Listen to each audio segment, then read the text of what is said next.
বিস্ফোরক অধীর। আবারও প্রাক্তন প্রদেশ কংগ্রেস সভাপতির নিশানায় রাজ্যের শাসক দল। এবার খোদ রাজ্যের মুখ্যমন্ত্রী মমতা বন্দ্যোপাধ্যায়কে সব অপরাধীর রানী বলেও কটাক্ষ করেন অধীর।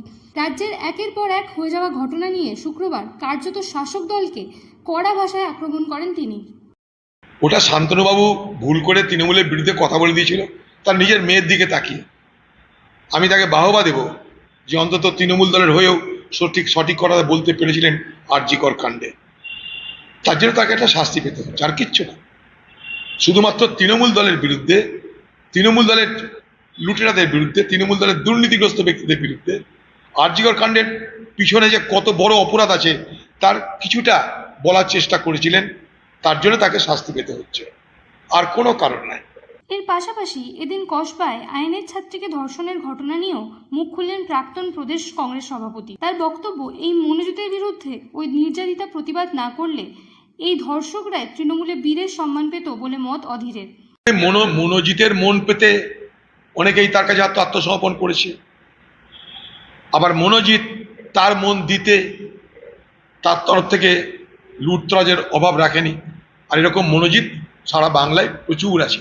মনোজিৎ একটা ব্যতিক্রম নয়, বরং মনোজিৎ একটা সাধারণ একটা ব্যক্তি যারা তৃণমূল দলের হয়ে এই কাজই করে। কেউ প্রকাশ হয় কারোর নাম প্রকাশ হয় না।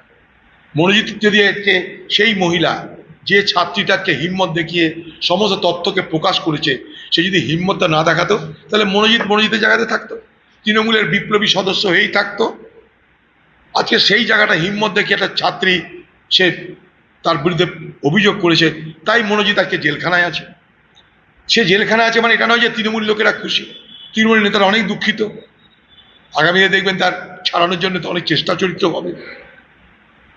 আর নিজে পশ্চিমবঙ্গের মুখ্যমন্ত্রী আজকে দিল্লিতে অমিত শাহকে চিঠি লিখছে যে ফেক নিউজ, সোশ্যাল মাধ্যমে নানা রকমের বিকৃত তথ্য সব চালানো হচ্ছে, আপনি ব্যবস্থা নিন।